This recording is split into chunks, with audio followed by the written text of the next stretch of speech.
12 horas dentro de um plantão duplo na unidade cardíaca, meu pager tocou com uma notificação que não tinha nada a ver com um paciente morrendo e tudo a ver com um relacionamento morrendo. Era meu pai me marcando no grupo da família às 3 da manhã, anunciando para 47 parentes que minha casa na represa estava prestes a virar o resort particular deles. Eu encarei a tela acima de um paciente dormindo, o brilho verde do monitor cardíaco iluminando meu rosto, e senti algo dentro de mim ficar muito, muito quieto.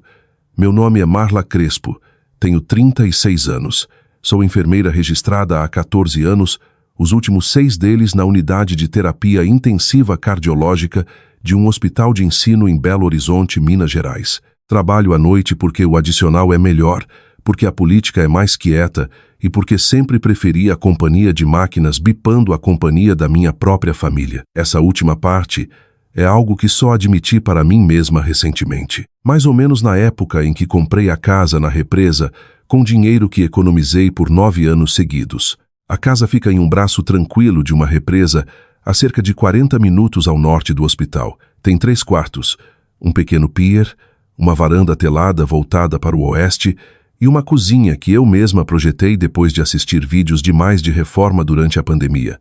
Paguei R$2.300.000 por ela em março de 2023 e cada real veio de mim. Sem fiadores, sem empréstimos da família, sem herança, só plantões de 12 horas, marmitas, um Honda Civic 2014 que me recusei a trocar e uma teimosia que minha mãe chamava de feia. Li a mensagem 3 vezes para ter certeza de que não estava alucinando de exaustão. Meu pai tinha escrito: "Vamos usar a casa na represa da Marla este fim de semana. 20 convidados de sexta a terça. Primos de fora estão vindo de avião. Se preparem." Então minha mãe acrescentou embaixo: "Encha a geladeira e se comporte, querida. Não nos envergonhe na frente da tia Vera." Em 90 segundos, 16 parentes reagiram com joinhas e emojis de coração. Meu irmão Davi escreveu: "Finalmente estava na hora dessa casa ter uso de verdade." Meu primo Sandro escreveu: "Vou levar o jet ski. Libere o pier." Tenho o hábito de ler mensagens como prontuários médicos. Procuro o que está dito, o que está implícito e o que está faltando. O que estava dito era um plano. O que estava implícito era que eu não tinha voz. O que estava faltando era a simples palavrinha de 2 letras que pessoas decentes usam quando querem pedir algo emprestado que pertence a outra pessoa. Por favor, ou mesmo podemos. Não havia ponto de interrogação em nenhuma das mensagens deles. Só declarações, do jeito que se anuncia o tempo. Coloquei o celular virado para baixo no balcão da estação de enfermagem e fui checar o homem no leito 12. Ele tinha 79 anos, segundo dia após triple bypass, e passara a última hora me contando sobre a esposa de 52 anos que morreu em 2019. Disse que a coisa que mais lamentava era o verão de 1987, quando se recusou a levar lá ao casamento da irmã em outro estado, porque estava bravo por causa de uma multa de estacionamento. Disse que a raiva havia custado a ele uma memória que nunca mais poderia recuperar. Segurei a mão dele enquanto o medicamento fazia efeito e pensei no meu pai. Pensei em limites e pensei na diferença entre raiva e clareza. Elas não são a mesma coisa. Raiva é barulhenta, clareza é quieta. O que eu sentia às 3 da manhã era a coisa mais quieta do mundo. Quando voltei para a estação, meu celular tinha 19 novas notificações. Minha mãe havia mandado uma mensagem de acompanhamento. "Marla, seu pai já avisou a Vera e o Cyrus. Não torne isso estranho." Davi havia mandado uma mensagem privada perguntando se eu podia pegar carnes do Bom Açougue, porque o mercadinho da represa era, nas palavras dele, de pobre.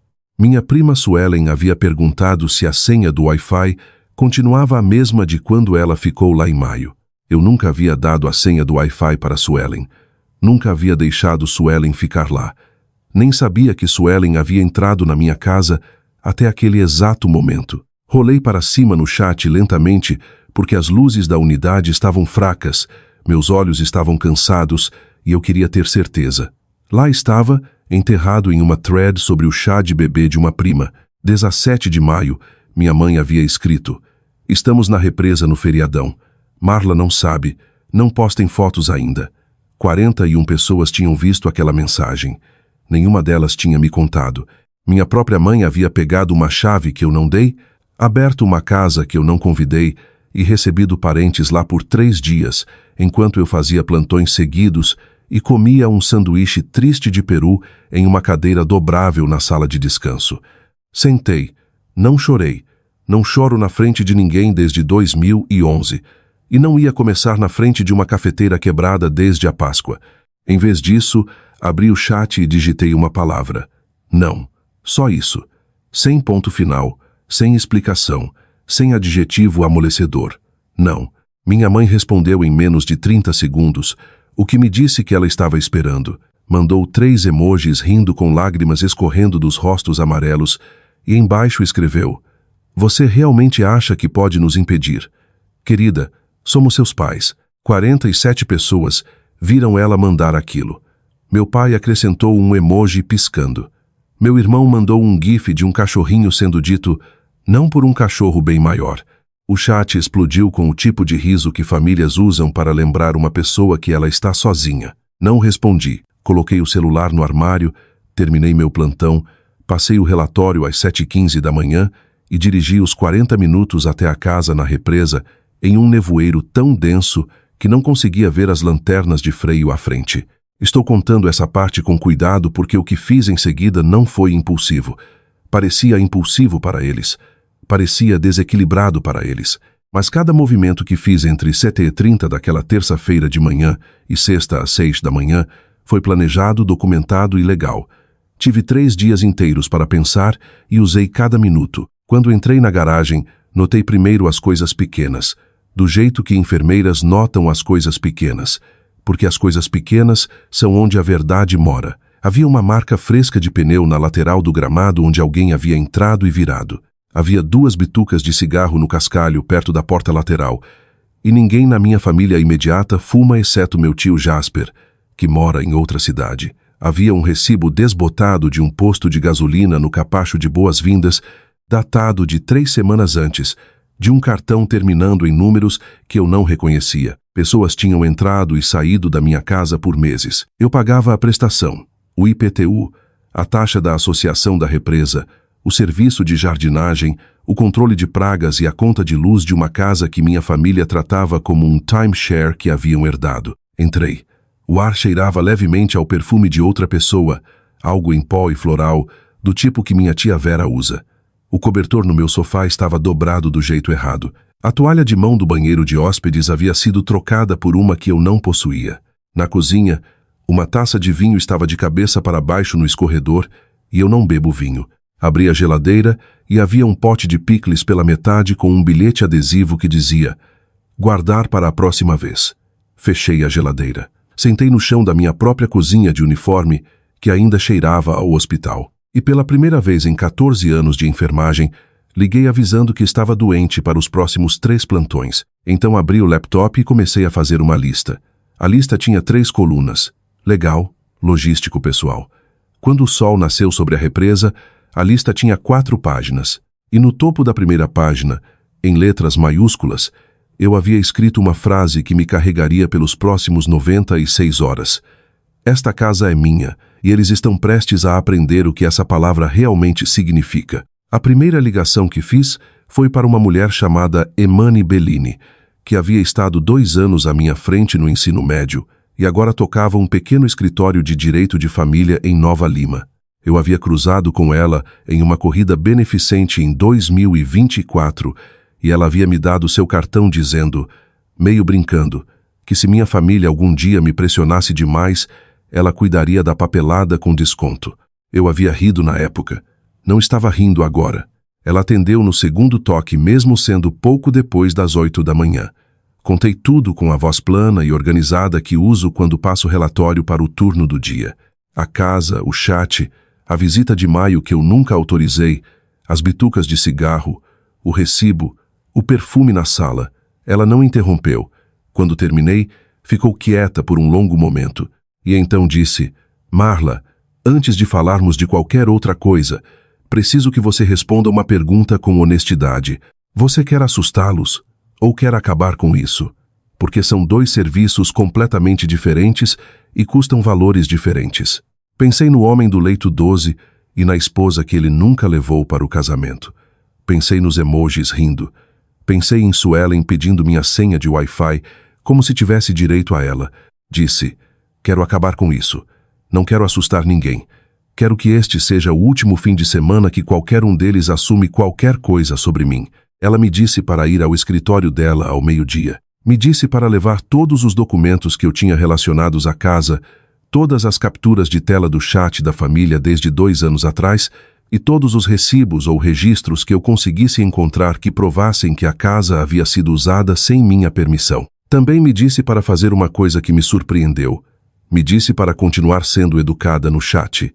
Não bloqueie eles, disse ela. Não discuta, não ameace. Deixe eles continuarem falando. Pessoas que acham que estão ganhando dizem coisas que nunca deveriam dizer por escrito. Deixe eles escreverem tudo para nós. Dirigi para casa, tomei banho, comi um café da manhã de verdade pela primeira vez em uma semana, dormi 4 horas e acordei ao marro da tarde para descobrir que o chat da família havia seguido sem mim. Eles agora discutiam arranjos de dormir. Tia Vera e tio Cyrus ficariam com o quarto principal. Meus pais ficariam com o quarto de hóspedes. Davi e a namorada dele, Bruna, ficariam com o mezanino. Os primos de fora dividiriam o 3º quarto e o sofá, cama. Meu primo Sandro havia se voluntariado para dormir na varanda telada, que chamou, nas palavras exatas dele, de minha suíte de lua de mel. Li todas as mensagens. Capturei todas as mensagens. Não respondi nenhuma delas. Ao meio-dia, sentei de frente para a advogada em um escritório que cheirava a lustramóveis de limão e livros antigos. Ela leu meus documentos do jeito que eu leio um prontuário rápido e minucioso, o dedo descendo cada página. Quando chegou à escritura, assentiu. Quando chegou aos extratos da prestação mostrando só meu nome como tomadora, assentiu de novo. Quando chegou às capturas de tela de maio, as em que minha mãe disse para 40 e um parentes não postarem fotos porque eu não sabia, parou, tirou os óculos e olhou para mim. Marla, disse ela, sua mãe cometeu no mínimo invasão de domicílio. Dependendo de como ela entrou e do que foi usado ou levado, podemos estar olhando também para a entrada não autorizada e apropriação indébita. Se ela deu chave para mais alguém, o que parece que fez, isso expande a lista. Nenhuma dessas coisas é o tipo que promotores costumam perseguir. Mas em corte cível isso te dá enorme alavancagem. E alavancagem é o que queremos. Ela me explicou o plano. Não chamaríamos a polícia na sexta. Não apareceríamos com advogado e oficial de justiça fazendo cena. Cenas, disse ela, são o que famílias como a minha alimentam por anos. Em vez disso, faríamos algo mais quieto e muito mais permanente. Na manhã de sexta, a casa não estaria mais disponível. As fechaduras não funcionariam mais. O sistema de alarme estaria ativo e monitorado, e uma carta registrada já estaria no correio para meus pais, meu irmão e todo parente adulto que estivera naquele chat. A carta seria curta. Diria que o imóvel no endereço listado era propriedade exclusiva de Marla Crespo, que ninguém estava autorizado a entrar, usar ou representar como disponível e que qualquer tentativa futura resultaria em ação legal imediata. Incluiria cópia da escritura. Ela também sugeriu algo que eu não havia considerado. Marla, você tem uma campainha com câmera de segurança, mas não tem câmeras internas. Quero que instale 2 até amanhã à noite. Uma na área principal de estar, uma sobre a pia da cozinha. Não precisam estar escondidas. Na verdade, quero que fiquem visíveis. Quero que a próxima pessoa que entrar nessa casa veja uma luz vermelha piscando e saiba imediatamente que este não é mais um lugar onde eles podem fingir. Saí do escritório dela às 14h30 com uma pasta cheia de próximos passos e uma sensação leve e estranha no peito. Por 13 anos, eu havia gerenciado minha família do jeito que gerencio pacientes difíceis, com paciência, com palavras suaves, com a compreensão de que eles estavam fazendo o melhor que podiam com o que tinham. Havia dito a mim mesma que as críticas da minha mãe eram ansiedade. Havia dito a mim mesma que a frieza do meu pai era geracional. Havia dito a mim mesma que o senso de direito do meu irmão era só o jeito que ele havia sido criado. Havia carregado tudo isso, do jeito que carregava bandejas de medicação pelo corredor, equilibrada e sem reclamar. E em algum momento ao longo do caminho, eles haviam decidido que porque eu nunca derrubei a bandeja, eu não me importava em carregá-la. Dirigi direto para uma loja de materiais de construção em Nova Lima e comprei 2 novas fechaduras inteligentes, um sistema de 4 câmeras internas, um alarme de porta profissional e 3 holofotes com sensor de movimento para o quintal lateral. O caixa, um rapaz que não devia ter mais de 20 anos, olhou para meu carrinho e disse: "Projeto grande." Eu disse: "Família." Ele riu e disse: "Não precisa dizer mais nada, moça." Dei R100 de gorjeta por ele não fazer outra pergunta. Às 18h daquela noite, um chaveiro chamado Octávio estava na casa furando as fechaduras antigas e instalando as novas. Era um homem de fala mansa na casa dos 50 anos que havia imigrado do interior décadas atrás. Enquanto trabalhava, me contou que no lugar de onde veio havia um ditado antigo sobre chaves. Disse: "Uma chave não é um pedaço de metal. Uma chave é uma promessa. Quando você dá uma chave para alguém, está prometendo que eles estão seguros dentro das suas paredes. Quando eles quebram essa promessa, você não troca a fechadura, você troca a porta." Disse a ele que gostava muito daquele ditado. Ele sorriu e disse: "Hoje à noite trocamos a porta." Enquanto ele trabalhava, sentei na varanda telada com o laptop e fiz a coisa que havia evitado por 36 anos. Passei por todos os registros financeiros relacionados à minha família. Os R11.000 que havia emprestado para Davi em 2018 para um carro que ele nunca devolveu. Os R22.000 que havia dado aos meus pais em 2020, quando meu pai disse que havia perdido o emprego durante a pandemia. Mesmo que depois descobrisse que ele havia feito um cruzeiro naquele outono com dinheiro de restituição de imposto que não havia mencionado. Os R6.000 que gastei na festa de 60 anos da minha mãe, que ela depois disse a uma prima que havia sido a festa mais barata da vida dela. Somei tudo, só os valores documentados, só os que tinha recibos ou transferências. O total chegou a R$130.000 ao longo de 12 anos. Nenhum deles nunca foi mencionado de novo. Nenhum nunca voltou. Fechei o laptop. Observei o sol se pôr sobre a represa, a água tomando a cor de um hematoma sarando, roxo para rosa para dourado. Pensei em quanto da minha vida eu havia passado pagando pelo conforto de pessoas que riam de mim em grupos de chat. Pensei em como o homem do leito 12 havia dito que raiva custa memórias. Mas silêncio, percebi, custa tudo o mais. Voltei para dentro. Octávio me entregou 4 chaves novas em um pequeno chaveiro de aço. Havia etiquetado com adesivos minúsculos: frente, fundos, lateral, casa de barcos. Disse: "Estas são para você, só para você, sem cópias, sem sobras na casa dos pais, sem extras no vaso de flor. Se perder uma, me ligue." E trocamos a porta de novo. Paguei em dinheiro, dei um copo de água para ele e observei ele ir embora. Então tranquei todas as portas, acionei o novo alarme e caminhei por todos os cômodos da casa acendendo todas as luzes. Quis por uma noite ver tudo iluminado, sabendo que todo mundo dentro era alguém que eu havia escolhido para estar lá. A única pessoa dentro era eu. Foi a noite mais pacífica que passei em anos. Na manhã de quarta, o chat da família explodiu com logística. Minha mãe havia criado um subgrupo chamado Equipe Fim de Semana na Represa e adicionado 18 pessoas. Não havia me adicionado. Só sabia que existia porque minha prima Tamires, que tinha 19 anos, estava em casa da faculdade e aparentemente era a única pessoa na família estendida com consciência funcionando, havia capturado a thread inteira e mandado para mim em privado às 6h14 da manhã com a mensagem: "Prima, não sei se você viu isso, mas achei que devia saber. Amo Tamires. Amo Tamires desde que ela tinha 4 anos e me perguntou em um jantar de Natal, depois que minha mãe havia me chamado publicamente de mandona, se mandona significava a mesma coisa que no comando. Eu havia dito sim, mais ou menos, e ela havia assentido seriamente e dito então: quero ser mandona quando crescer. A própria mãe dela, tia Vera, havia mandado ela ficar quieta. Tamires havia olhado para mim e revirado os olhos de um jeito que me disse que mesmo aos 4 ela ia sobreviver àquela família. Agora era caloura na UFMG, estudando engenharia ambiental, e me mandava memes sobre luto climático que me faziam rir alto na sala de descanso. O subgrupo era pior que o chat principal. No principal, meus pais pelo menos fingiam que era um fim de semana casual em família. No subgrupo, Planejavam um feriado de 5 dias, com a precisão de um retiro corporativo. Minha mãe havia criado uma planilha com abas. Havia aba para refeições, aba para atividades, aba para arranjos de dormir e uma aba rotulada em fonte rosa alegre. Deveres da Marla. Os deveres da Marla tinham 9 itens.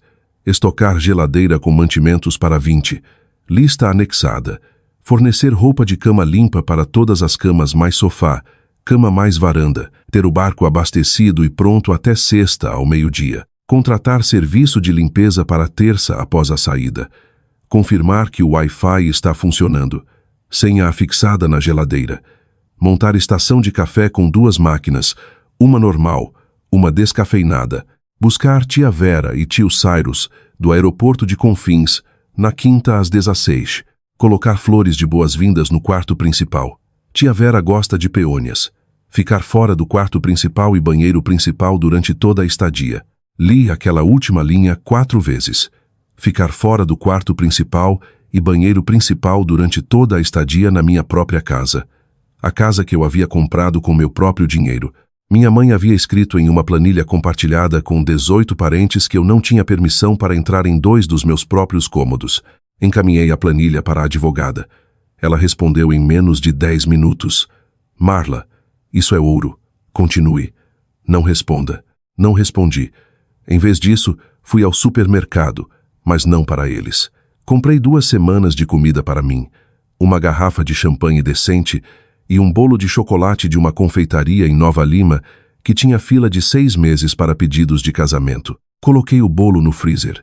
Disse a mim mesma que na noite de sexta, não importasse o que acontecesse, eu comeria uma fatia daquele bolo na minha própria mesa de cozinha, na minha própria casa, em silêncio absoluto.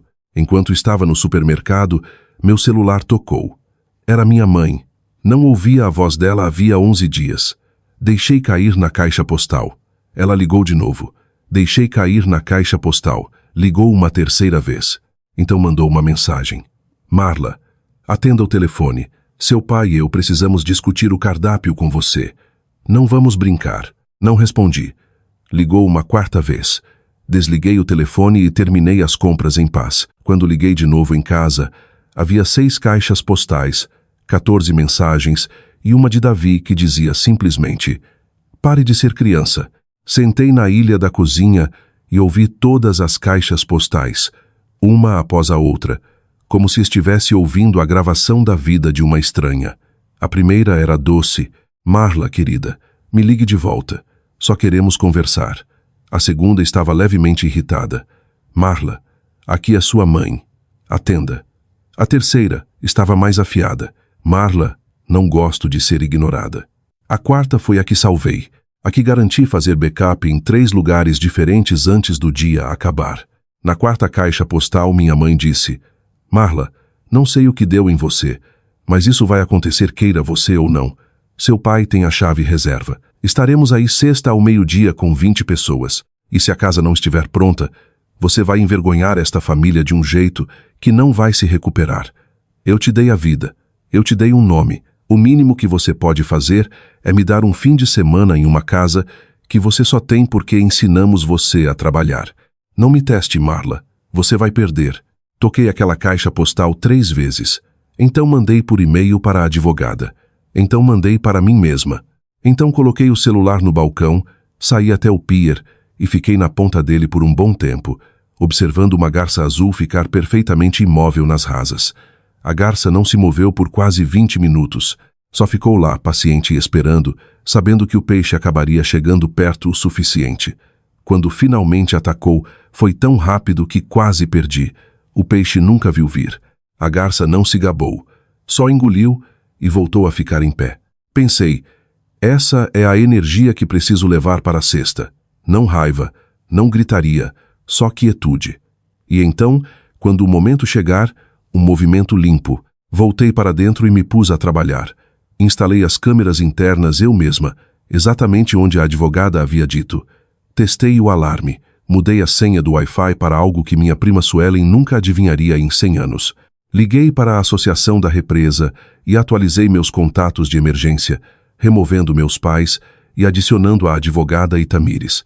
Liguei para o seguro residencial e adicionei uma cláusula para ocupação não autorizada de curto prazo, que aparentemente é uma coisa real que existe, porque aparentemente não sou a primeira pessoa no Brasil a ter esse problema. Então fiz a coisa que exigiu mais coragem. Liguei para meu tio Cyrus, marido da tia Vera, o que estava vindo de avião. Tio Cyrus sempre havia sido o quieto da família, um engenheiro elétrico aposentado que lia livros de história e não falava muito nos feriados. Não fazia ideia de como ele reagiria, mas senti de algum jeito que ele merecia saber antes de pegar o avião. Ele atendeu no primeiro toque. Marla, disse, e havia algo na voz dele que me disse que ele estava esperando minha ligação. Contei brevemente e sem drama que a viagem não havia sido aprovada por mim, que não haviam me perguntado, que eu havia dito não e que a casa não estaria disponível na sexta. Disse que lamentava que ele havia comprado passagem. Disse que reembolsaria pessoalmente se ele me mandasse o comprovante. Houve um longo silêncio. Então tio Cyrus disse, Marla, eu disse para Vera 2 semanas atrás que isso não parecia certo. Disse que devíamos te ligar. Ela me disse para cuidar da minha vida. Vou cuidar da minha vida agora, mas em outra direção. Não vamos. Vou contar para ela hoje à noite. E Marla, acrescentou, a voz mais gentil do que eu já havia ouvido, você não me deve reembolso. Você deve a si mesma um pedido de desculpas de todos nós, e duvido que vá receber um. Então deixe eu ser o primeiro. Desculpe, querida. Você tem carregado esta família nas costas desde os 16 anos, e todos nós vimos e deixamos. Não chorei, mas cheguei mais perto do que em muito tempo. Agradeci. Desliguei. Sentei no sofá no escuro e pensei em como às vezes as pessoas de quem você menos espera são as que finalmente dizem a coisa em voz alta. Tia Vera e tio Cyrus estavam fora. Isso deixava 18 pessoas que ainda achavam que estavam vindo. Na manhã de sexta, esse número ia cair muito mais. Mas não porque eu ia ligar para eles, porque ia deixar eles ligarem uns para os outros. Quinta foi o dia em que aprendi que silêncio, usado corretamente, é mais alto que qualquer argumento que eu pudesse fazer. Não mandei uma única mensagem para o chat da família o dia todo. Nenhuma. Minha mãe mandou 14. Meu pai mandou 6. Davi mandou 9, incluindo uma só de emojis de palhaço. Sandro mandou 2 fotos do jet ski que estava alugando. Suelen mandou uma lista de restrições alimentares para o grupo que incluía. Não estou inventando, um pedido de leite de aveia especificamente de uma fazenda em outro estado. O silêncio fez exatamente o que a advogada disse que faria.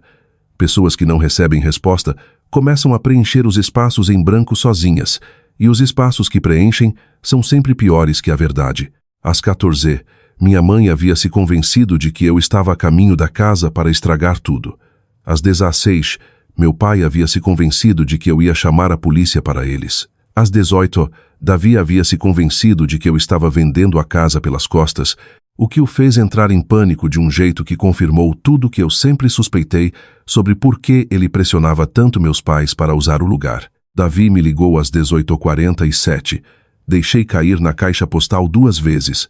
Na terceira, contra meu melhor julgamento, atendi. Não sei por quê, talvez porque ele já foi meu irmãozinho e em algum lugar dentro de mim ainda há uma menina de 9 anos que costumava passar biscoitos escondido para ele depois que nossa mãe mandava ele dormir sem jantar.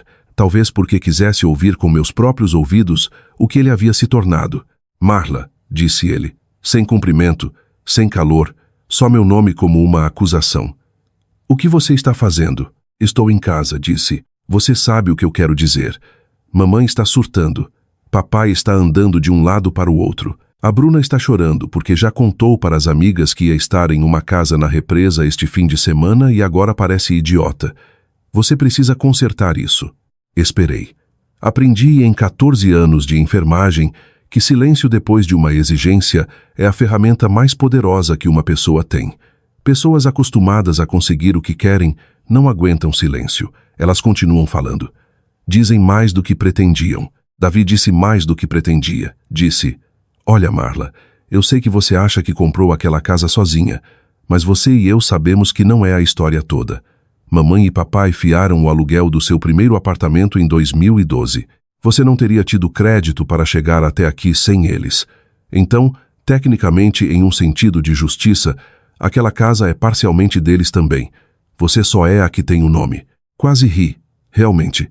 O fiador do aluguel de que ele falava era um apartamento de um quarto em Contagem que aluguei enquanto ainda estava na faculdade de enfermagem. Eles haviam fiado porque eu tinha 22 anos e sem crédito. O aluguel era de 12 meses. O valor era baixo. Eu havia pago todo mês em dia. Eles não haviam contribuído com 1 centavo. O contrato havia terminado em 2013. Davi, agora em 2025, me dizia que um contrato de 12 meses de quando eu tinha 22 anos fazia minha casa 12 anos depois parcialmente deles. Disse: Davi, você realmente acredita no que acabou de dizer? Ou está dizendo porque tem que dizer? Ele ficou quieto. Então disse em uma voz bem menor do que aquela com que havia começado: Marla, estou em apuros. Devo dinheiro para algumas pessoas. Disse para eles que tinha acesso a uma casa na represa e podia receber eles este fim de semana para. Você sabe negócios. Se isso não rolar, vou ter problemas. Lá estava a verdade finalmente depois de 34 anos, sendo irmã dele. Ele não estava pressionando esse fim de semana porque a família queria férias. Estava pressionando porque havia prometido algo para alguém usando minha casa como garantia em uma dívida que eu não sabia nada. Perguntei quanto devia e para quem. Ele não respondeu a segunda parte, mas disse 100 mil. E não é o tipo de dívida que você pode simplesmente ignorar. Fechei os olhos. Pensei no homem do leito 12. Pensei na garça no pier. Pensei no bolo de chocolate no freezer. E então disse a coisa que havia esperado minha vida inteira para dizer ao meu irmão. E disse sem levantar a voz: Davi, eu te amo. Te amo desde o dia em que te trouxeram do hospital em 1991. Mas não sou o banco e não sou a rede de segurança. E minha casa não é ficha de pôquer que você pode jogar na mesa para cobrir uma aposta que não devia ter feito. Você vai ter que resolver isso sozinho. E se contar para quem você deve que o negócio da represa caiu, pode me culpar. Não me importo. Pode dizer que sua irmã é uma mulher sem coração que não ajuda o próprio irmão. Tudo bem, mas você não vai estar naquela casa na sexta e nem as pessoas que você convidou. Ele começou a gritar. Grito de verdade, do tipo que eu lembrava de quando éramos crianças. E nosso pai gritava com nossa mãe na cozinha. E Davi gritava comigo no corredor porque havia aprendido que gritar era como se conseguia o que queria na nossa família. Me chamou de nomes que não vou repetir. Disse que eu sempre achei que era melhor que todo mundo. Disse que eu ia morrer sozinha naquela casa e ninguém ia ao meu enterro. Deixei ele terminar. Quando acabou, disse: Davi, esta conversa está sendo gravada para meus próprios registros. Quero que você saiba disso, caso decida repetir qualquer coisa na frente de outras pessoas e tentar uma versão diferente. Boa noite. Desliguei. Na verdade, não estava gravando. Não gravo pessoas sem avisar, mas a ameaça de gravação às vezes é suficiente. E queria que ele passasse a noite se perguntando o que eu tinha. Queria que ligasse para meus pais.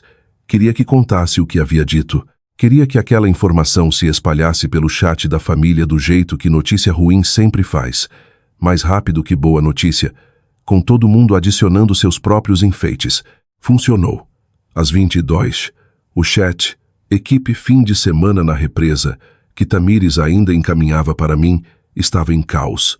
Meus pais agora se culpavam um ao outro. Minha mãe culpava meu pai por deixar Davi se envolver. Meu pai culpava minha mãe por pegar a chave em maio sem contar para ele. Davi não respondia mais. Os primos de fora, que depois descobri que não eram primos da tia Vera, mas 2 homens que Davi havia conhecido em um bar, haviam desistido. Sandro perguntava se ainda podia ir se fosse só ele e o jet ski. Suelen reclamava que ninguém havia apreciado seu pedido de leite de aveia. Às 23h30, meu pai mandou uma única mensagem para o chat principal da família. Dizia: viagem confirmada. Todo mundo esteja lá ao meio-dia de sexta, sem mais discussão. 8 pessoas reagiram com joinha. Notei que várias das pessoas que haviam sido mais barulhentas no início da semana não reagiram. O rebanho estava diminuindo. Os que sobraram eram os que ou não sabiam ainda ou não se importavam. Fui dormir à meia-noite. Dormi 8 horas, o que não fazia em um ano. Quando acordei na manhã de sexta às 8h, o sol já estava na represa. A casa estava quieta. O alarme estava armado. As fechaduras eram novas. As câmeras ligadas, a advogada pronta, os documentos protocolados e as cartas registradas no correio. Meu celular tinha 41 notificações. Não chequei nenhuma. Fiz café. Sentei na varanda e esperei como a garça ou peixe chegar perto o suficiente. Às 11h47 da manhã de sexta, o primeiro carro entrou na garagem.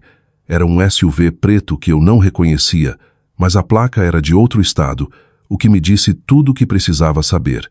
Observei no celular pela nova câmera da campainha, enquanto dois homens na casa dos 40 anos saíam, se espreguiçavam e caminhavam para a porta da frente como se fossem donos. Nenhum deles tinha mala, nenhum parecia família. Pareciam o tipo de homens que aparecem em casas para cobrar coisas. Tentaram a porta da frente. Não abriu. Um tocou a campainha. Não atendi. Tocou de novo, mais longo. Então deu um passo atrás, pegou o celular e fez uma ligação. 20 segundos depois, meu celular tocou. Era Davi. Mandei para a caixa postal. Os dois homens voltaram para o SUV e dirigiram até o fim da garagem, onde estacionaram de lado, bloqueando a entrada. Desligaram o carro. Estavam esperando. Não iam embora. Observei eles por cerca de 30 segundos e então liguei para o número não emergencial da Polícia Militar. Expliquei que tinha dois homens que não conhecia estacionados no fim da minha garagem, bloqueando o acesso, e que tinha motivo para acreditar que estavam lá a convite de um familiar que não tinha permissão para convidar ninguém. A atendente pegou minhas informações calmamente e disse que uma viatura estaria lá em 15 minutos. Às 11h56, o carro do meu pai parou atrás do SUV. Consegui ver ele na câmera, o rosto vermelho, os braços se movendo, tentando entender por que havia um carro bloqueando o caminho. Minha mãe saiu do lado do passageiro e começou a subir a garagem a pé, arrastando uma mala de rodinhas atrás dela. As rodas ficavam prendendo no cascalho. Ela parecia mais velha do que eu lembrava, o que me surpreendeu porque havia visto ela 3 semanas antes na Páscoa. Medo.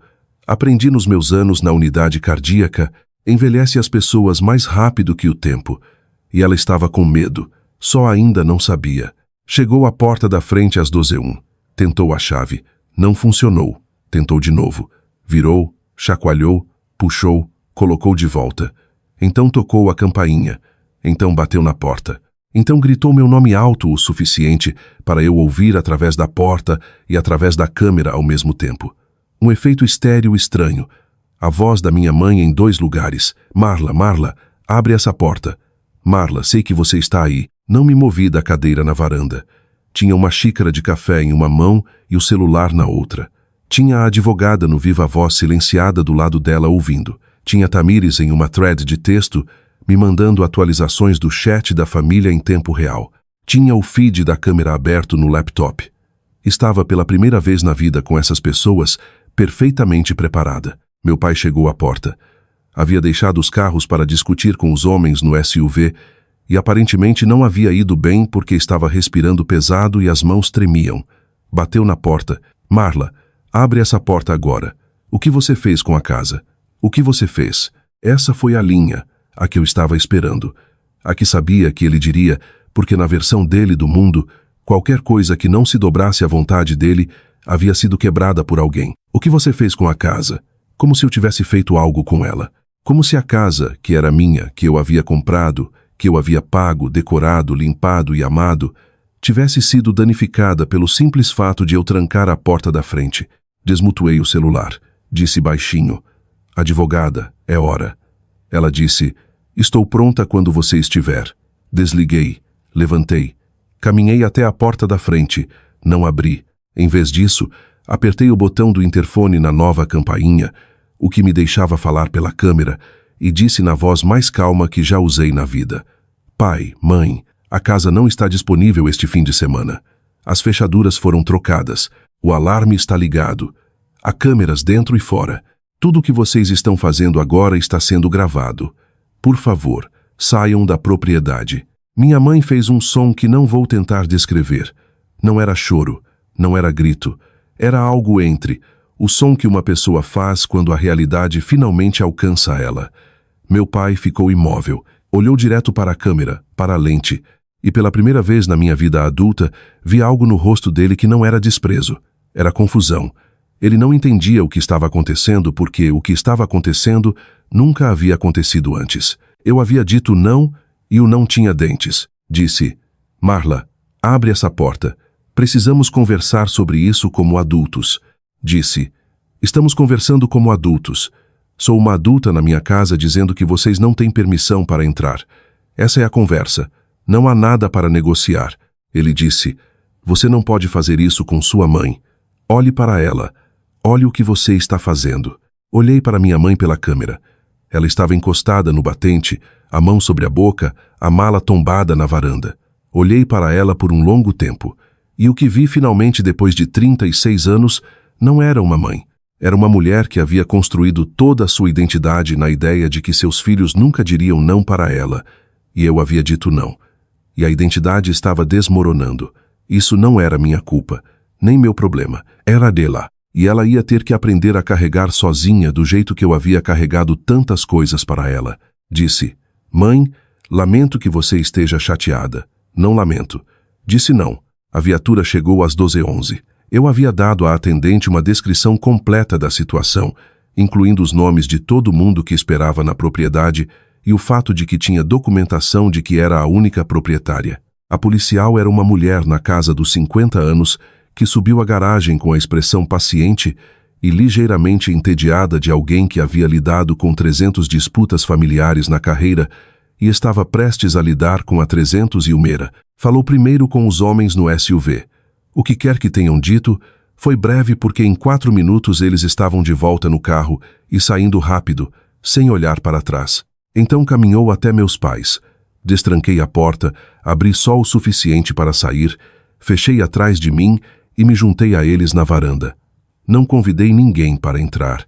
A policial olhou para mim, olhou para meus pais e disse: Senhora, a senhora é a proprietária deste imóvel? Disse: Sim, Marla Crespo. Tenho a escritura dentro se precisar ver. Ela disse que não seria necessário, a menos que meus pais alegassem o contrário. Os senhores estão alegando algum interesse de propriedade neste imóvel? Nome na escritura, nome na prestação, alguma reivindicação legal? Meu pai abriu a boca. Fechou. Abriu de novo. Minha mãe disse: Somos os pais dela. Sempre fomos bem-vindos aqui. A policial disse: Senhora, não foi isso que perguntei. Os senhores têm algum interesse de propriedade neste imóvel? Minha mãe disse: Não, mas... A policial disse: Então preciso que saiam da propriedade. Sua filha pediu que saíssem e ela tem o direito de fazer isso. Podem resolver isso com ela outro dia, em outro lugar, de outro jeito. Hoje precisam voltar para o carro e ir embora. Meu pai tentou mais uma vez. Disse: Oficial, nosso outro filho está a caminho. Vai haver um mal-entendido. A policial olhou para mim. Disse: Meu irmão Davi também não é bem-vindo aqui. Se ele chegar, vai ser dito a mesma coisa. Ela assentiu. Virou de volta para meus pais. Disse: Então sugiro que liguem para o filho e digam para não vir. Economizem a viagem dele. Economizem o constrangimento de vocês. Eles saíram às 12h24. Minha mãe não olhou para mim. Meu pai olhou uma vez por cima do ombro. E o olhar não era amor e não era ódio. Era o olhar de um homem que havia acabado de perceber que a filha que ele vinha empurrando por 36 anos não era pequena. Ela só havia estado ajoelhada e havia acabado de se levantar, e ele não fazia ideia de quão alta ela realmente era. Voltei para dentro. Tranquei a porta. Sentei à mesa da cozinha. Comi uma fatia do bolo de chocolate do freezer. Mesmo não sendo ainda à noite, foi de longe a melhor fatia de bolo que já comi na vida. A consequência daquela cesta não foi, como eu havia imaginado, um fim limpo e simples. Coisas em famílias nunca terminam em cestas. Terminavam em pedaços ao longo de semanas e meses, cada pedaço caindo no seu próprio ritmo. Na noite de sexta, o chat da família havia ficado completamente silencioso pela primeira vez em 3 anos. No sábado de manhã, havia sido deletado inteiramente pela minha mãe, o que soube por Tamires, que havia tirado uma última captura do chat vazio antes de desaparecer. No sábado à tarde, 2 novos chats haviam aparecido, nenhum dos quais me incluía, ambos dos quais soube em 24 horas porque Tamires era, abençoada, meu serviço de inteligência contínuo. O primeiro novo chat se chamava Apoio Familiar, e era onde minha mãe começou a construir a narrativa que carregaria daquele dia em diante. Na versão dela dos eventos, eu havia surtado, havia trabalhado demais. Os plantões noturnos haviam me deixado instável. Eu havia trancado meus próprios pais fora de uma casa que eles haviam me ajudado a pagar na frente de uma policial, na frente de Deus, na frente dos vizinhos. Tia Vera, que nem havia vindo para Belo Horizonte, agora contava para pessoas que estava preocupada comigo havia anos, que sempre havia algo estranho com Marla, que isso era só o mais recente de uma longa linha de incidentes que ela não podia entrar agora, mas confiem nela. Li as capturas que Tamires me mandou e senti algo que não esperava. Senti nada, nem raiva, nem mágoa, nem mesmo a dor surda de decepção familiar que havia carregado por tanto tempo. Senti o jeito que você sente quando finalmente termina um livro que vinha se forçando a ler. Fecha a capa, coloca na prateleira, segue em frente. O segundo novo chat era menor. Tinha 8 pessoas e havia sido iniciado pelo tio Cyrus. Ele havia me adicionado no sábado de manhã às 7 com uma mensagem que dizia simplesmente: "Este é o chat para as pessoas que se importam com Marla. O resto pode conversar em outro lugar." Tamires estava nele, assim como minha prima Beatriz, que morava em outra cidade e com quem não falava havia 4 anos por causa de um mal-entendido no enterro da avó, que agora suspeitava ter sido orquestrado pela minha mãe. Assim como um velho amigo do tio Cyrus, que não era parente de sangue, mas havia estado em todos os eventos familiares importantes por 40 anos. Beatriz me mandou uma longa mensagem privada naquela tarde. Pediu desculpas pelo enterro, explicou que minha mãe havia dito que eu havia falado algo cruel sobre nossa avó nos dias antes dela morrer e que Beatriz havia acreditado porque estava de luto e não pensando claramente. Disse que havia passado os últimos 4 anos se sentindo culpada por ter me cortado e só havia descoberto na noite anterior o que realmente havia acontecido. Perguntou se podíamos conversar. Disse sim. Conversamos por 2 horas aquela noite. Aprendi coisas sobre minha mãe que não sabia. Aprendi que ela havia contado versões diferentes da minha vida para pessoas diferentes por anos. Que a prima que eu achava distante, na verdade, havia sido informada de que eu não queria vê-la. Que a tia que eu achava que me desaprovava, na verdade, havia sido informada de que eu havia roubado o dinheiro da avó antes dela morrer. O que era tão absurdo que quase ri, exceto que não era engraçado. Era a estrutura de uma década inteira de isolamento que havia sido construída ao meu redor sem meu conhecimento. Comecei naquele fim de semana a entender algo que havia perdido a vida toda. Minha mãe não havia sido só difícil. Havia trabalhado ativamente por anos para garantir que eu não tivesse aliados dentro da família. Toda vez que eu me aproximava de um primo ou tio, um rumor aparecia. Toda vez que alguém estendia a mão, uma história era contada para fazer parar. O isolamento que eu havia culpado no meu horário de trabalho, na minha personalidade introvertida, na distância entre Belo Horizonte e o resto da família, não havia sido geografia. Havia sido estratégia. E a estratégia havia funcionado por muito tempo porque eu havia estado cansada e bondosa demais para checar. Não vou fingir que perdoei. Perdão é uma palavra que as pessoas jogam como se fosse uma linha de chegada, mas não é. É um processo e longo, e algumas coisas nunca atravessam. O que senti aquele fim de semana não foi perdão, foi clareza. Finalmente entendi a forma da sala em que havia vivido. E uma vez que você vê a forma da sala, pode encontrar a porta. Emane me ligou na segunda de manhã. Havia recebido respostas para várias das cartas registradas. Minha mãe havia mandado a dela de volta sem abrir, marcada recusada, o que soube depois que conta como aceitação legal, porque prova que a carta foi entregue. Meu pai não havia respondido nada. Davi havia contratado um advogado, um homem que a advogada conhecia da faculdade e que, nas palavras dela, era o tipo de advogado que você contrata quando não tem caso, mas quer fazer muito barulho. O advogado havia mandado uma carta de volta, alegando que meus pais tinham um acordo verbal concedendo acesso contínuo à casa na represa em troca de décadas de apoio parental. Emane leu aquela carta para mim pelo telefone e então riu, uma gargalhada de verdade, a primeira vez que eu a ouvia rir assim. Marla, isso não é uma petição séria. É uma carta de ameaça vestida de reivindicação legal. Ele sabe que não existe tal acordo. Está torcendo para você pagar algo para seus pais para fazer isso ir embora. Não vamos pagar nada. Vamos responder educadamente dizendo que qualquer reivindicação assim precisaria de documentação escrita, da qual não há nenhuma. e que tentativas futuras de assédio serão respondidas com contraprocesso por invasão, apropriação e dano emocional intencional. Fez uma pausa. Disse: Marla, preciso te fazer uma pergunta e preciso que pense antes de responder. Você quer protocolar esse contraprocesso? Não ameaçar. Protocolar. Levar seus pais para a justiça civil. Processar. Los formalmente rudo. Que fizeram porque temos as provas. Poderíamos ganhar.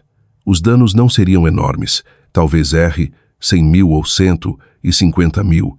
Mas a vitória seria real, pública e ficaria nos registros para sempre. Pensei por um longo tempo. Pensei em todos os anos que havia passado pagando pelo conforto deles financeiramente, emocionalmente, de todas as formas.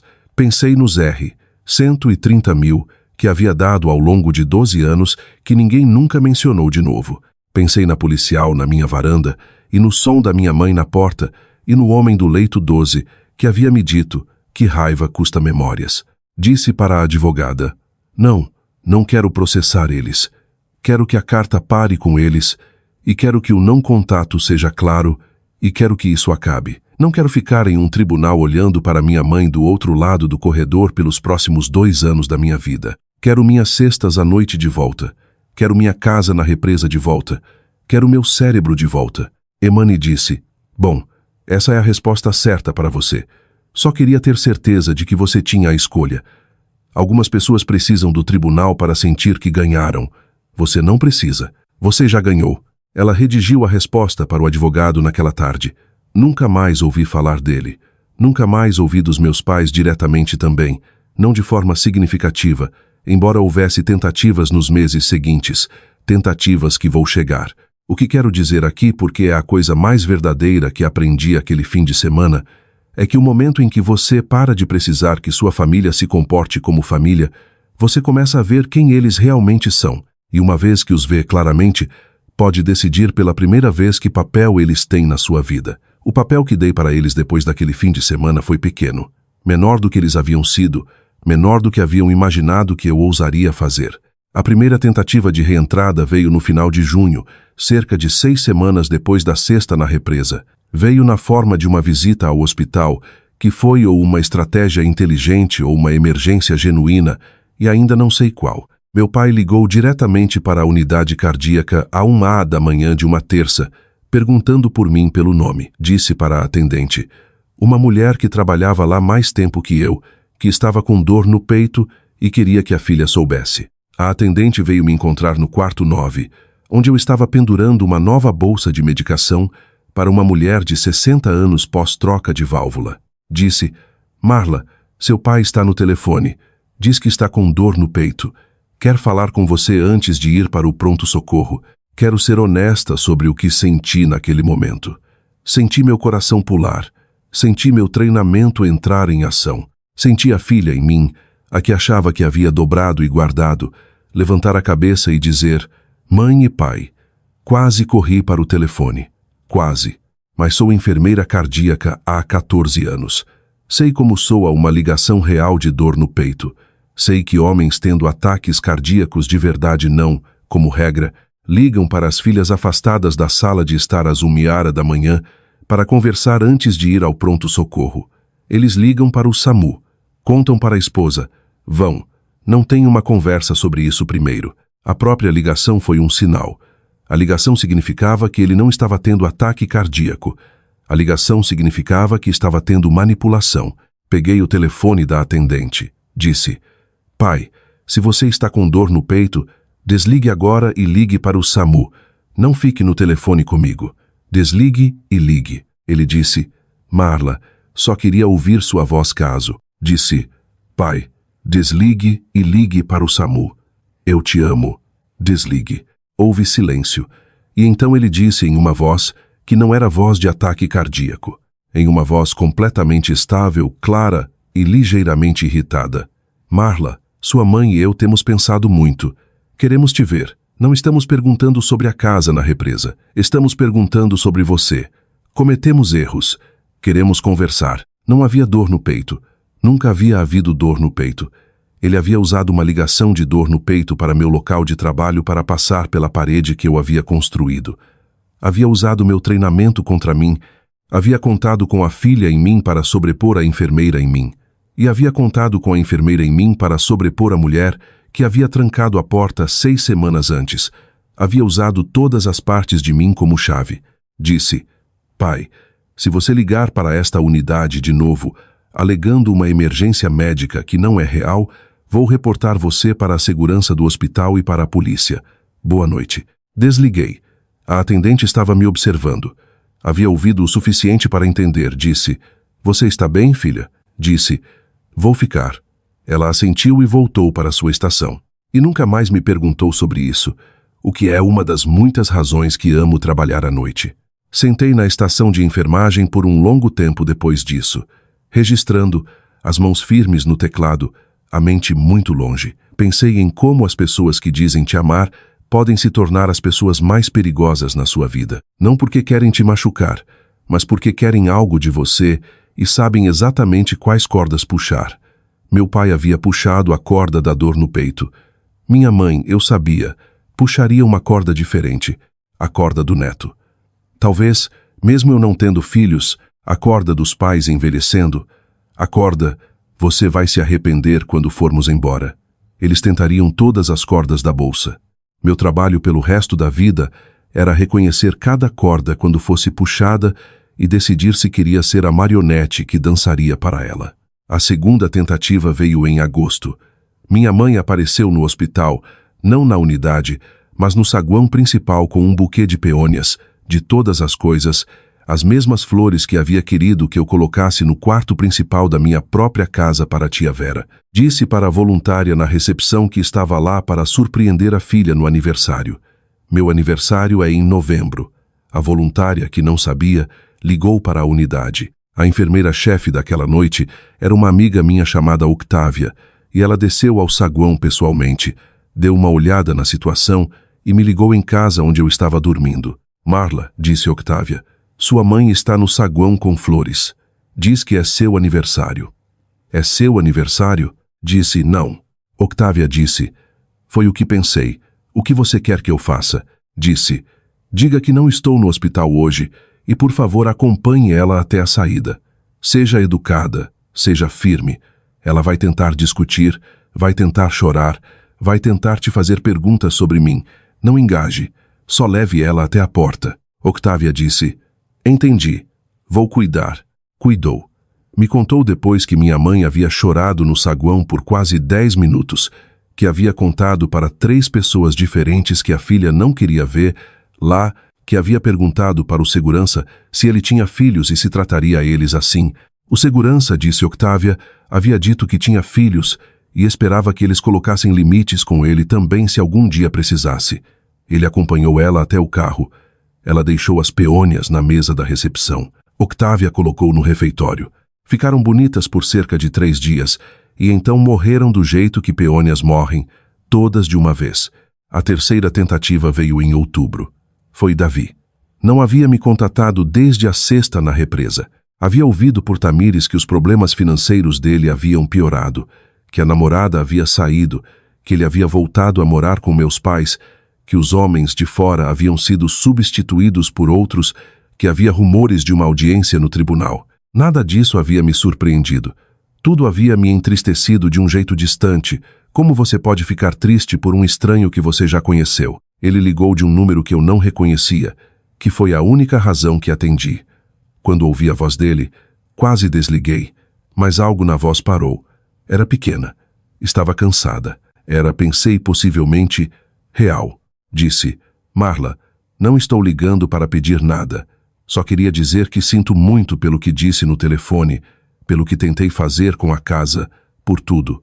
Estou em um programa há 2 meses. É parte da coisa do tribunal. Devo fazer reparações. Não estou fazendo as reparações pelo programa. Estou fazendo porque devo uma para você. Então, desculpe. Fui um idiota. Fiquei quieta por um longo tempo. Então disse, Davi, obrigado por dizer isso. Aprecio. Não estou pronta para ter um relacionamento com você ainda. Talvez um dia, talvez não. Mas quero que saiba que ouvi você e acredito que está falando sério. E espero que o programa funcione. Ele disse, é justo. É mais do que mereço. Fez uma pausa. Disse: Marla, uma coisa a mais. Mamãe está contando para as pessoas que você abandonou ela. Está contando que você é uma pessoa diferente agora. Está contando que você parou de amar a família. Só quero que saiba que eu disse para ela na semana passada que nada disso é verdade. Disse que você sempre amou esta família. Só que nós não te amamos do jeito certo. Ela não reagiu bem. Não fala comigo desde então. Mas queria que você soubesse que eu disse. Chorei depois daquela ligação. Pela primeira vez, desde 2011. Não porque estava triste, não porque havia perdoado ninguém, mas porque pela primeira vez na vida meu irmãozinho havia dito a verdade em voz alta, e a verdade o havia libertado um pouquinho, e eu estava orgulhosa dele de um jeito que não esperava estar de novo. Sentei na cozinha da casa na represa e chorei por cerca de 10 minutos. Então fiz um sanduíche e fui trabalhar. No final de outubro, havia ido a 4 sessões de terapia, o que eram 4 a mais do que havia feito na vida. A terapeuta era uma mulher chamada Helena Castelo, recomendada por Octávia, que atendia enfermeiras nas quartas à tarde em um consultório que cheirava a cedro e tinha uma pequena fonte no canto. Havia resistido à terapia por anos, principalmente porque havia dito a mim mesma que não precisava, e em parte porque havia dito a mim mesma que se fosse, teria que admitir que precisava. E admitir isso parecia perder. Helena não me deixava escapar de muita coisa. Na primeira sessão, contei toda a história da casa na represa calmamente, do jeito que havia contado para a advogada, como um prontuário. Ela ouviu. Quando terminei, disse: Marla, essa é a história do que aconteceu. Quero te fazer uma pergunta diferente. Por que você deixou acontecer por tanto tempo antes de parar? Não tinha resposta. Fiquei sentada no consultório dela por 30 segundos inteiros. O que é muito tempo quando você está sentada de frente para uma estranha, e tentei encontrar uma. Eventualmente disse: eu não sabia que tinha permissão para parar. Helena assentiu. Disse: essa é a frase mais honesta que você disse até agora. Vamos trabalhar com isso. Nos 2 meses seguintes, trabalhamos com isso. Aprendi coisas sobre mim que me surpreenderam. Aprendi que havia sido a cuidadora da família desde os 10 anos, o ano em que minha mãe perdeu o emprego no banco e meu pai começou a beber nos fins de semana.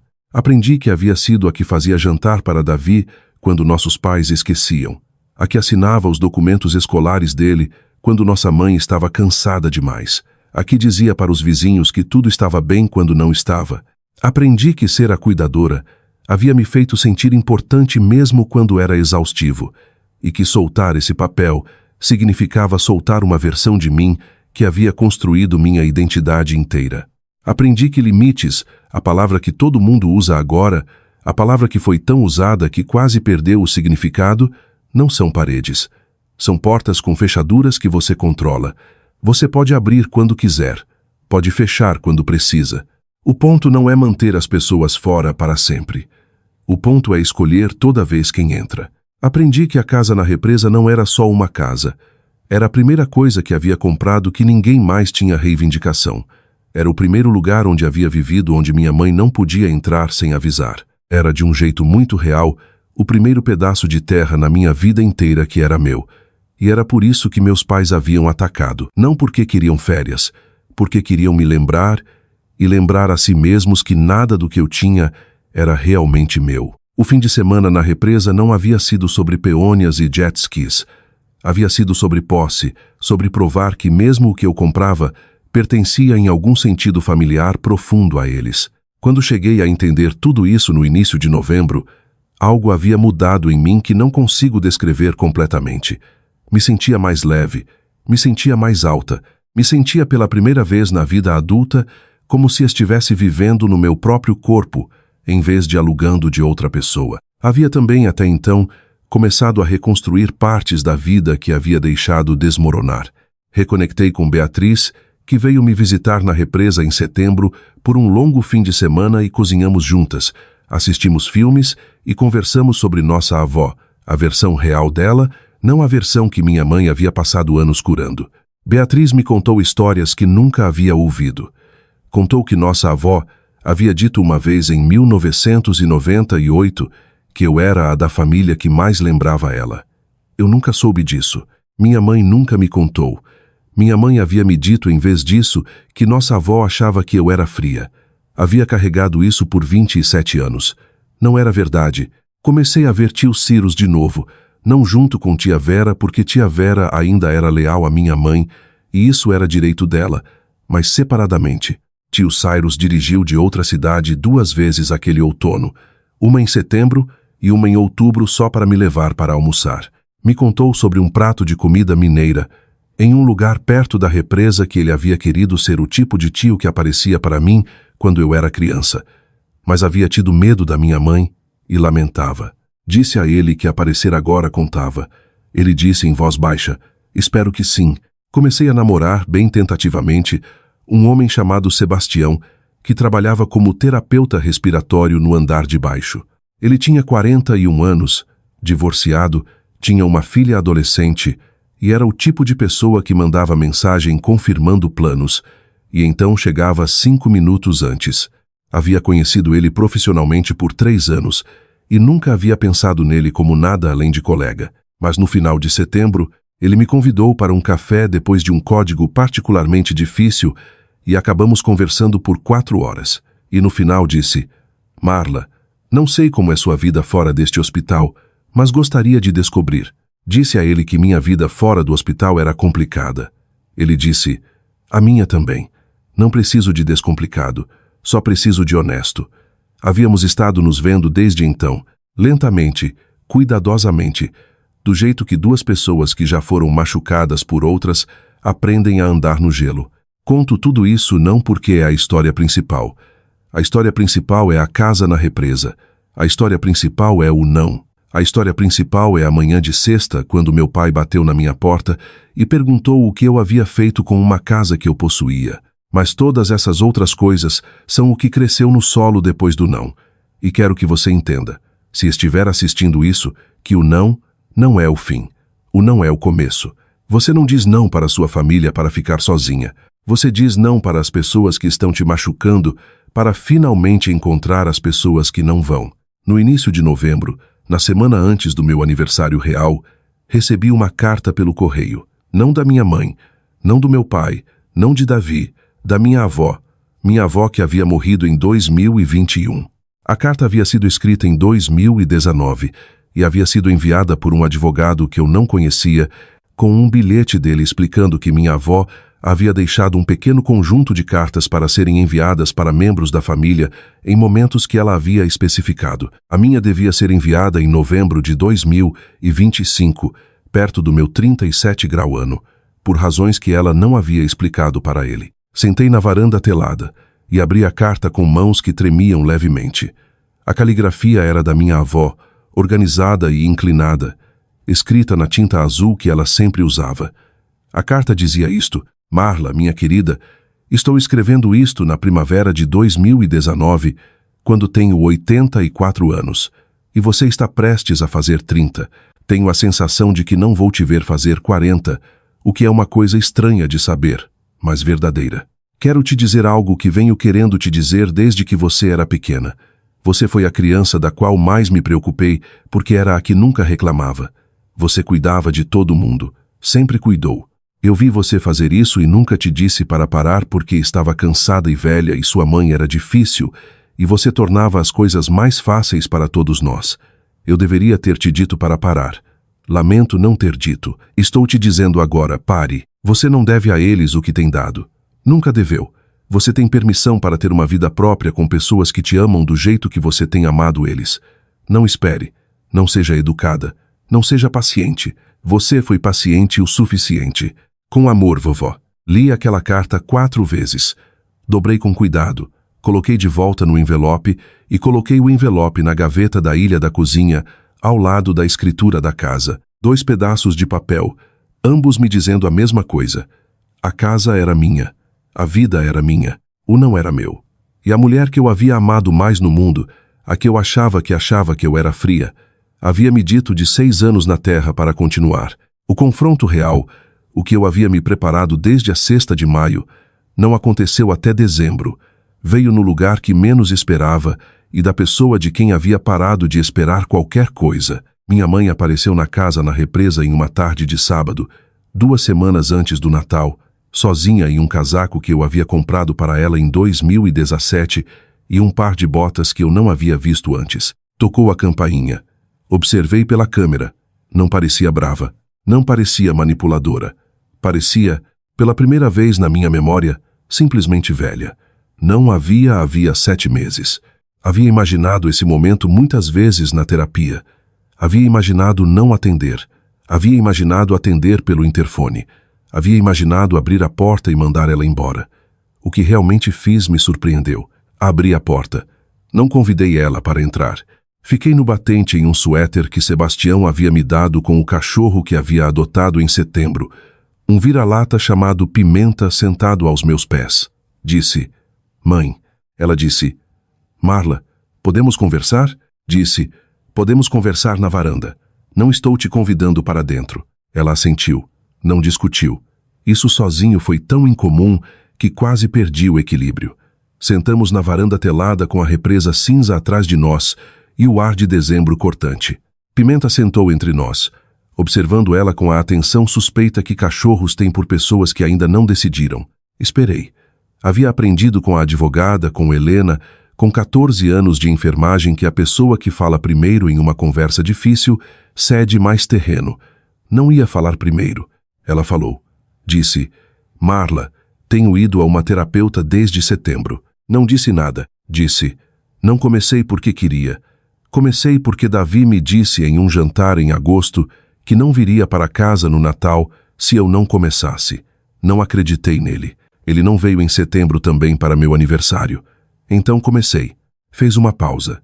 Olhou para as mãos. Eram as mãos da mãe dela. As mãos da minha avó.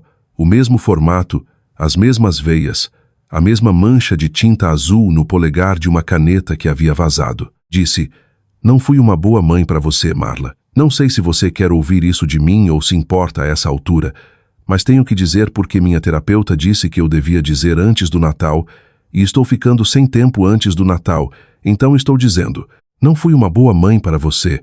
Usei você. Usei você quando era criança para cuidar do seu irmão. Usei você quando era adolescente para me sentir uma boa mãe. Usei você quando era adulta para me sentir uma bem-sucedida. E quando você comprou a casa, usei a casa também porque achei que merecia. Achei tudo isso. Achei que tudo que você tinha eu merecia um pedaço porque eu te criei." Essa não é uma frase da qual me orgulho de dizer em voz alta, mas é o que eu acreditava. E estou te dizendo agora porque minha terapeuta diz que tenho que começar a dizer a verdade antes de poder ser diferente. Fiquei quieta enquanto Pimenta descansava no meu pé. Disse para minha mãe que o pedido de desculpas dela não desfazia o passado. Recusei devolver o relacionamento que tínhamos. Ela chorou e pediu algo menor, como um café neutro. Pensei na minha jornada de cura e disse que consideraria, mas só nos meus termos. Ela concordou com minhas condições estritas, incluindo nunca voltar para minha casa sem permissão. Sentamos em silêncio até ela ir embora. Mais tarde, meu parceiro Sebastião chegou com compras e um presente para a Pimenta. Contei sobre meu longo dia. Meses depois, convidei minha mãe para um café. Tivemos um café breve e cuidadoso. Ela não bisbilhotou. Soube que estava indo à terapia e assumindo responsabilidade. Nos despedimos em paz e me senti inteira pela primeira vez. É agora junho de 2026. Escrevo isso da minha pacífica casa na represa. Meu pai permanece distante, mas não me preocupo mais com ele. Minha mãe e eu nos encontramos mensalmente para cafés cuidadosos e honestos. Meu irmão Davi está se recuperando e aparecendo consistentemente. Planejo apoiar minha prima Tamires na formatura. Reconectei com minha tia e sou amiga próxima da minha advogada. Sebastião respeita a minha propriedade da casa e estamos construindo um futuro juntos. Continuo trabalhando como enfermeira e valorizo minha independência. Planejo meu futuro com esperança. A lição mais importante que aprendi no ano passado é uma que desejo ter sabido muito antes. Seu não é cruel. Seu não é egoísta. Seu não é uma traição das pessoas que te criaram. Seu não é a porta que deixa as pessoas certas entrarem e mantém as erradas fora. Se as pessoas que te criaram não conseguem aceitar a porta, não é porque a porta está errada. É porque elas haviam se acostumado demais a entrar sem bater. Vão ficar bravas. Vão contar para outras pessoas que você mudou. Vão te chamar de fria. Vão dizer que você abandonou elas. Vão rir de você em grupos de chat, mandar emojis rindo, te desafiar a impedir eles. Impede eles mesmo assim. O primeiro não é o mais difícil. O segundo não é mais fácil. No 10º não, você nem vai reconhecer a pessoa que era quando dizia sim para tudo. Você vai estar mais alta, vai estar mais quieta. Vai comer bolo de chocolate às 15h, em uma cozinha que pertence só a você, e vai entender finalmente o que sua avó quis dizer quando te disse para não esperar. Vai olhar para seu cachorro aos seus pés e a garça no pier, e a pessoa na cozinha cantarolando uma música que ambos fingem não saber a letra, e vai pensar: eu construí isso com o não, construí isso com a porta, construí isso com a chave que só eu tenho. Essa é a história. Essa é a história toda. A casa na represa ainda é minha. As fechaduras ainda são novas. A receita do bolo, aliás, é de uma confeitaria em Nova Lima chamada Doce Mineiro. E não vou te dizer o tempo de espera porque não quero piorar para o resto de nós. Se essa história significou algo para você, se qualquer parte lembrou alguém na sua própria vida ou uma porta que você teve medo de trancar, espero que dê like neste vídeo, se inscreva no canal para não perder o próximo e, acima de tudo, compartilhe sua própria história nos comentários. Eu leio eles, realmente leio. Me conte sobre o não que você vem segurando. Me conte sobre a porta que finalmente fechou. Me conte sobre o chat da família que finalmente saiu, ou a chave que finalmente tomou de volta. Estamos todos nisso juntos. Todos nós que fomos os quietos, os pacientes, os cuidadores. É nossa vez agora. Vejo você na próxima história. Cuide de si e tranque suas portas.